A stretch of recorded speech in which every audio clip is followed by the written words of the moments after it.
Hey Dad Gamers, you're listening to the Dad Gamers Podcast. I'm your host, Bob Rayhart, also known as Flank on Xbox Live and PlayStation. So if you want to follow me there, it's Flank, Flankke, on Xbox Live. That's where I am most of the time, is on Xbox Live. Now, just to start off, this podcast was created from an Xbox Live club, the Dad Gamers Club on Xbox Live.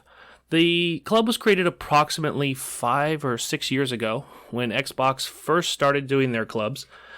I am the administrator of the club, so I've decided to go ahead and turn this into a podcast. It's easier to give a little bit more information to you dads out there while you're just listening in your car, or maybe you're at work, or if you don't have time to be in front of the Xbox all the time. At least I can give you a couple tips. A father myself, little info about me, a father myself to 4 kids. 2 of which you may already know. They are the Rayhart twins on YouTube. They play games and people watch. So clearly, we have had video gaming in our lives for a very long time. I started gaming way back on the Atari 2600. Moved in even on to the Commodore 64, for those of you who can remember that system.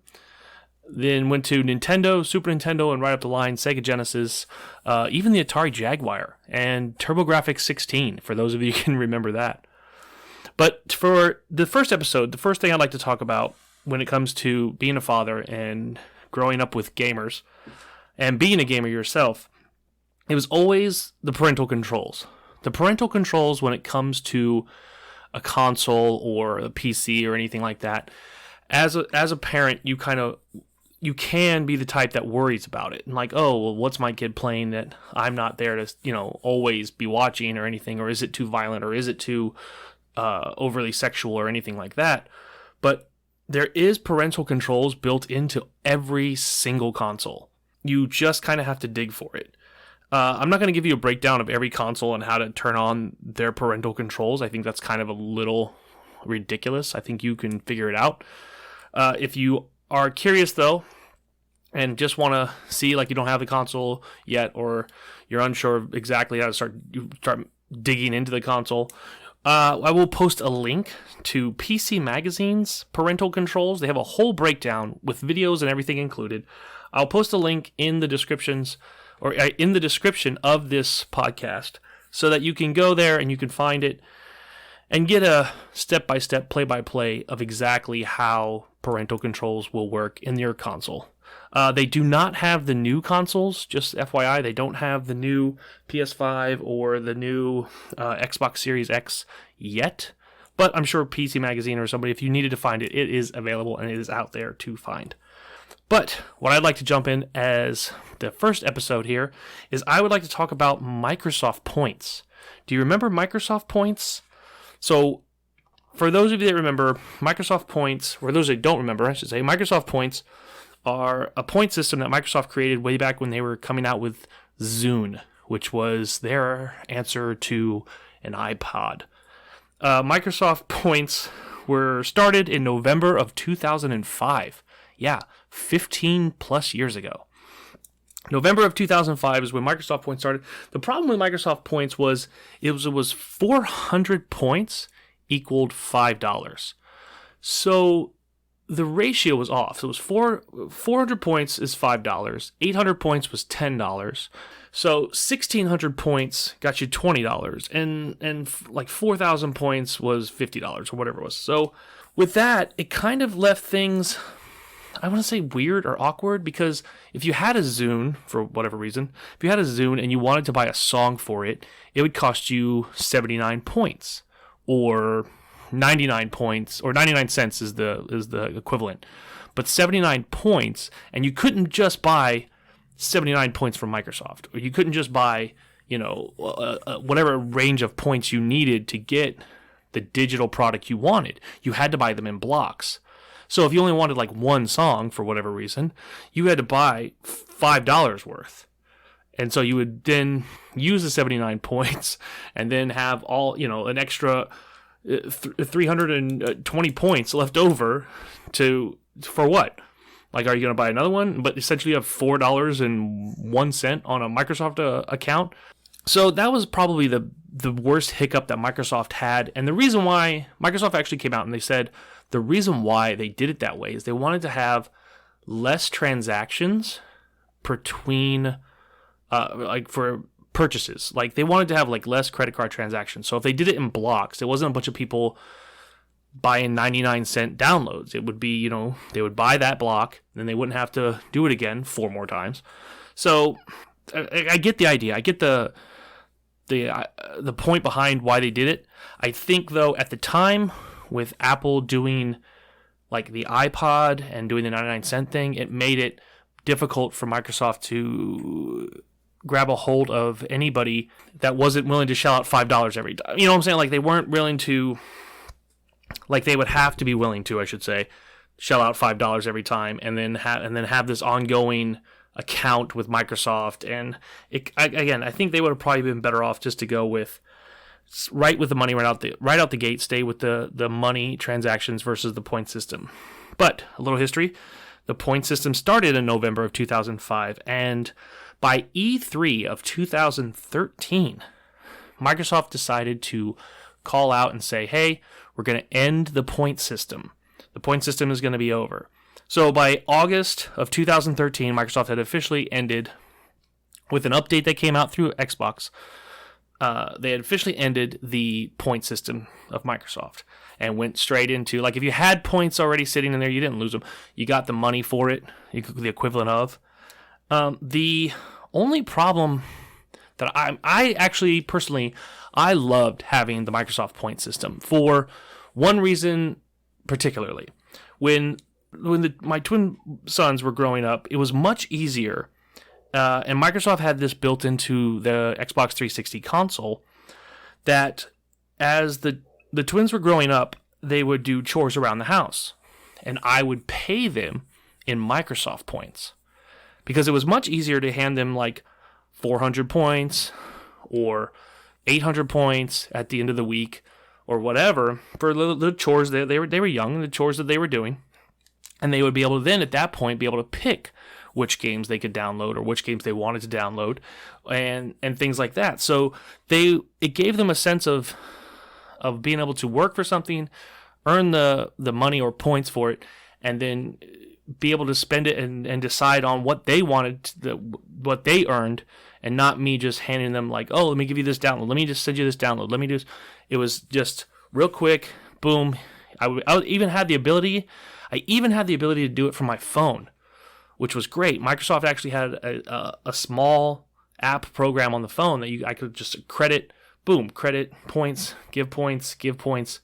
So the point system was great as a parent with young gamer kids because I was able to utilize it as a reward system or an allowance system for them over the years. So from 2005 all the way, it was actually probably the point system for them.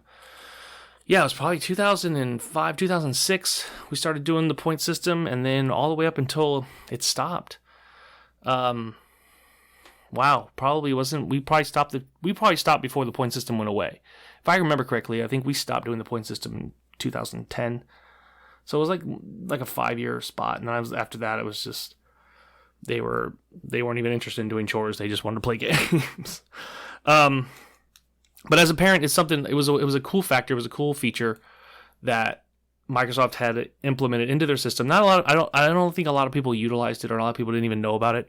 But I do think that it would have been great for something in Microsoft for it to push and show, and like having like at least a commercial or an ad that showed parents, hey, you could reward your kid with Microsoft points. You know, that might have been a better leverage for them than the route that they took with the point system. But who am I? I don't work for Microsoft, so what do I know? So I also dug in, because the big question that always comes down would be, how long do you let your kids play games for? Well, some people are like, screw it. They're quiet.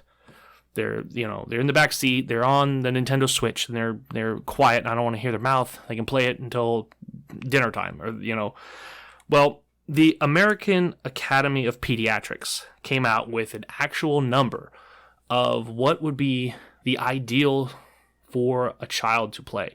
Now, American Academy of Pediatrics is not the end-all be-all when it comes to how you parent your kids. And I'm not trying to say this is what you need to do. I'm just giving you the information, and you can take it from there. So the way that they believe it is they think it should be 30 to 60 minutes any day that they have to go to school. This will allow them to play, at least a little bit, and then not get so wrapped up and not get so engulfed in what they're doing that they'll still be able to focus on their schoolwork. Now, as a gamer myself, and I'm sure for you dad gamers out there know, 30 to 60 minutes will go by in the blink of an eye.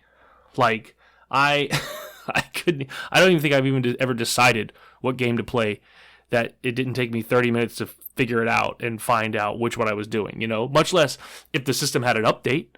Imagine if you gave your kid, okay, you have an hour to play, and then they got in, they turned the system on, and the system had an update, and if you had set a game timer on there, or if you set a restriction timer of how long the system would be on to play, and then had an update, the kid's kind of screwed.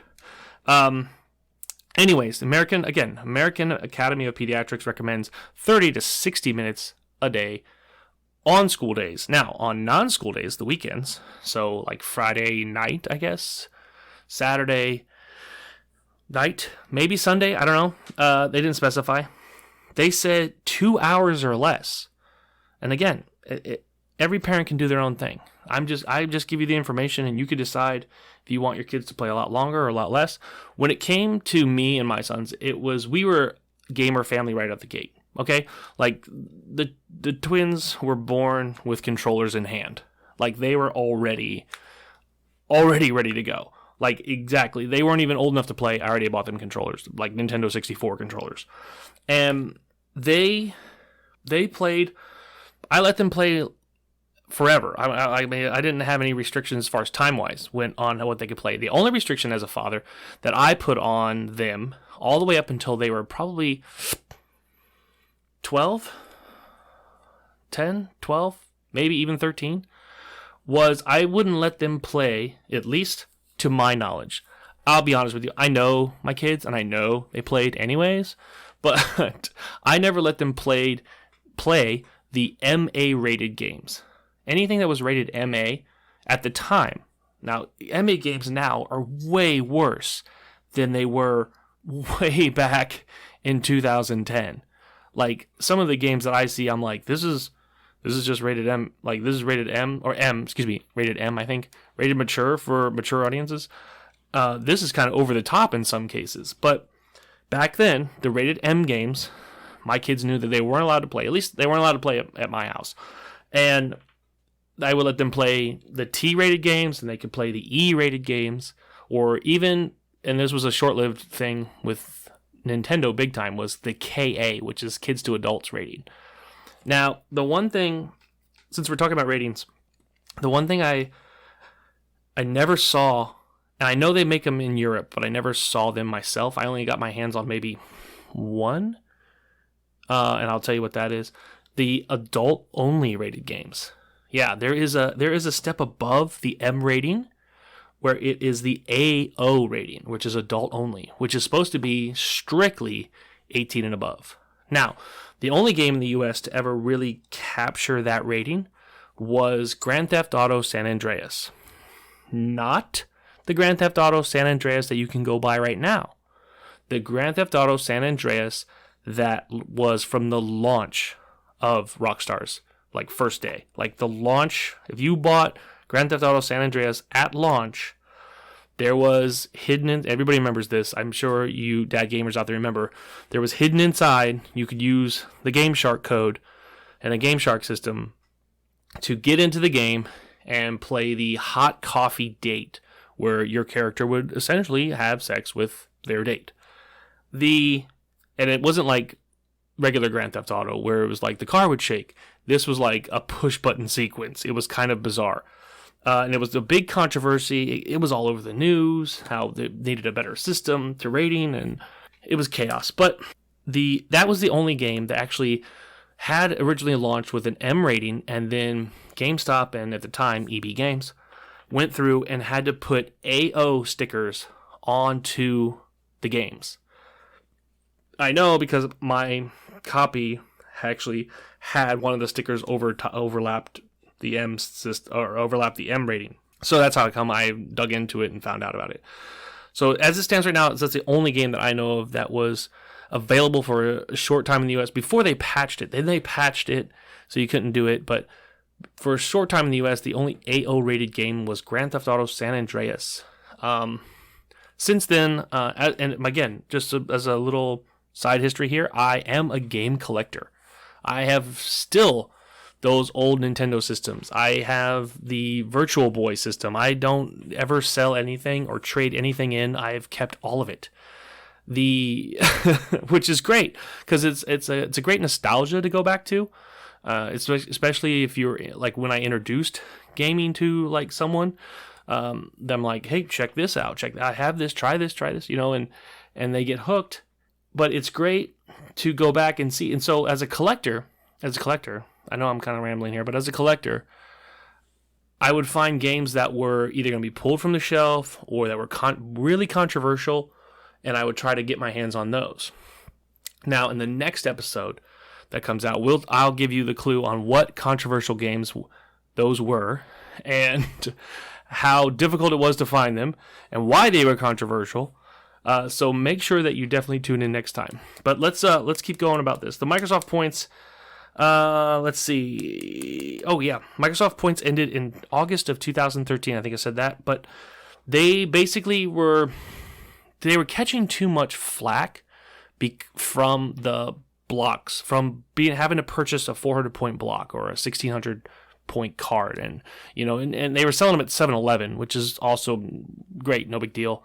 You could run down and pick one up, but I think if Microsoft had done both, their point system would have been easier to phase out or adjust accordingly, and they probably would have been able to, make different things, make different deals, and make different, and then capture more money. But they kind of just cut it short. There was an update, boom, and that was the end of that. Microsoft Points no longer existed. Now, to this day, there is still Microsoft Points. Okay? Now, I know I've been talking about purchasing Microsoft Points, but for those of you that may know already, Microsoft does have a reward system called Microsoft Rewards, and those have Microsoft Points. Now, those Microsoft Points are not purchase points, though. Those are points that you earn by doing different things with Microsoft. Now, as great as those are, it seems to me that as of recently, and I want to say it's probably over the past year and a half or so, that they have changed what their earnings are. So, for example, I used to do so many things with Microsoft and Xbox that I would actually earn enough points in a given year to where I could use the points to purchase a year's worth of Xbox Live. Now, they have it set up to where it's an astronomical amount of points to purchase 6 months. So, I know they've recently, or I say recently, but I know in the last couple of years they've adjusted that to make it fit better, I guess, so that they're not a total loss for people that are just grinding away at getting Microsoft points and they're losing money, because I couldn't tell you when that was available. I couldn't tell you the last time I paid for a Microsoft subscription, because I was just able to get the points and turn them around and get a full year subscription or get a full year and a half or whatever. Microsoft allows you, for those of you who don't know, Microsoft allows you to actually put 3 years worth ahead on the system. So you can go up to you could buy 3 years worth and put that ahead on the system now. Which, in the recent news with Microsoft changing for like a day and a half, they changed the point, or they changed the cost of Xbox Live until everybody was all like, whoa, you better put that back or we're all going to jump ship on it. And I think Xbox backpedaled really quick to say, oh, you're right. We're sorry. They're about to charge double the price. So Microsoft's always going to be constantly looking for ways to do better in their Xbox and their Microsoft rewards and things like that. Now, I am not on, as of right now, I should say, I'm not on PlayStation. So I know I've been talking a lot about Xbox and a lot about Microsoft, but for this episode, but I'm not on PlayStation at this time, so I don't have a lot of info. In our next episode, I'll dive more into it to give you behind the scenes on, or I say behind the scenes, but to give you info on how PlayStation does their reward system. So going back real quick to which system has the best parental controls, well, technically, the safest system, depending on the age of, let's be honest, depending on the age of your kids or kid, whatever. If your kids are young, like say they're under probably like 10 years old, they're going to be playing the Nintendo Switch, okay? And that's going to be the safest bet when it comes to people online, people they're playing against. Certain games are not going to have to worry about them being over the top or too graphic or anything. Nintendo has really, really done well at keeping it very family-friendly. So if you're looking for a family-friendly console only, or you're worried about the games your kids will be playing if you haven't bought them a console yet, Nintendo Switch is always going to be the safe bet. And the Nintendo Switch has parental controls as well. Now, older kids are always going to be wanting the PlayStation 5, the Xbox Series X, or one of the newer consoles so that they can play Call of Duty, Fortnite, all these other games, which are going to be, again, a little bit more violent, a little bit more crazy, but it's up to you. And those have parental controls as well that you can go in and adjust. Me, I never bothered to adjust the parental controls. I never really locked anything out, I don't think. Maybe purchases. I think I locked out purchases. I think was the only thing I kind of left that. Once the Microsoft points went away, I kind of left, okay, if they're going to be using credit cards, I need to make sure that the twins aren't buying every single game in the marketplace. But they were good about it, so I didn't ever have to really lock much out. But again, if as a parent, if you're looking for a safe console for your children, it's going to be the Nintendo Switch. That's going to be the safest one if you're worried about content. I do know right now, though, it is difficult to purchase a console, to find one online. There seems to be like a run on them, or I don't know what it is. But Nintendo Switches, PS5s, Xbox Series X, you can't, getting your hands on one has become more and more difficult. And again, these consoles are just now rolling out, so they're going to become everywhere more and more often. But as it stands right now, I get that it's hard to find yourself a console at all, much less the one that you want for your kid, As a parent, I wasn't so much worried about the twins or any of my kids really playing online against other people, mainly because as long as they weren't repeating or acting out online as well, like in the same manner, that I was fine with. I was fine with them playing all the time. I was fine with them playing online. And again, it was very good to have them play online and become gamers and want to be gaming all the time and want to be on their, moving on as they got older, moving to PC and wanting to play on their PC. It was, as a father, it was, even when they got to be teenagers, it was much easier to not have to worry. Does that make sense? Like, it does, to not have to concern, like, again, they turned into wanting to be on the computer all the time. They'd rather be on their computer than going to hang out with friends, which is great, because as a parent, like, I always knew they were always home. I always knew where they were. They're always in their room. They're always online. And since all their other friends were online too, it wasn't like they weren't socializing. It wasn't they weren't out, talking with their buddies or talking with their friends. They were still doing that, just virtually online. Now, that as a parent was great, because then I didn't have to worry about them being out doing something or something happening or getting that phone call or them not coming home late or curfews or anything like that. If I ever wanted to know where they were, I would literally, all I have to do was log on, and it would just tell me and show me right where they were, what they were doing, and everything. So as a parent, like I said, don't stress about so much about how long your kids play online. If you're comfortable with it, just watch make sure that it doesn't change them. You don't want your kids, and I'm not telling you how to raise them, but you don't want your kids to become overly obsessed with gaming, to where the point where you can't get them to do anything else but that. You know, you do have to kind of steer it away, like, oh, it's bath time, and they throw like a huge fit. Like, you know, screw that. You need to make sure that doesn't happen. Because when the twins did get, you know, the twins' rule was they couldn't get in trouble. If they got in trouble at school, or not that they did, but if they did, or they had gotten a lower grade, if their grades dropped, the consoles went away. You know, boom, you're not playing them. You're not doing that. You're not even touching it. Sorry, get your grades back up. And I remember there was a situation where the new Call of Duty game was coming out, and my son had gotten a low grade on a test the week before, so his grade dropped. And his grade was like, it was always the rule was if it was below if your grades were below a C, you couldn't play. So he had ended up in like with I think it was a D, and he went to his teacher after class and he was like, I gotta have at least a C. Is there anything I can do? Bonus, extra? I think it was he said it was for Spanish.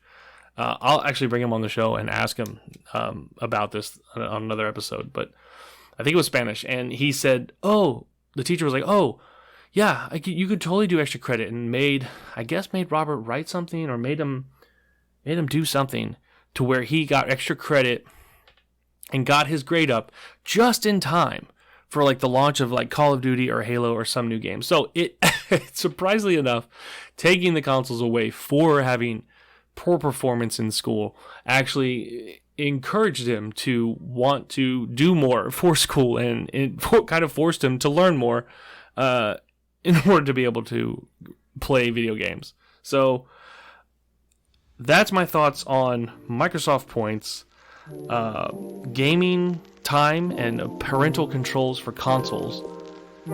This has been Bob Rayhart. That's again Flank on Xbox Live for the Dad Gamers podcast. Yeah, thanks for listening, dads.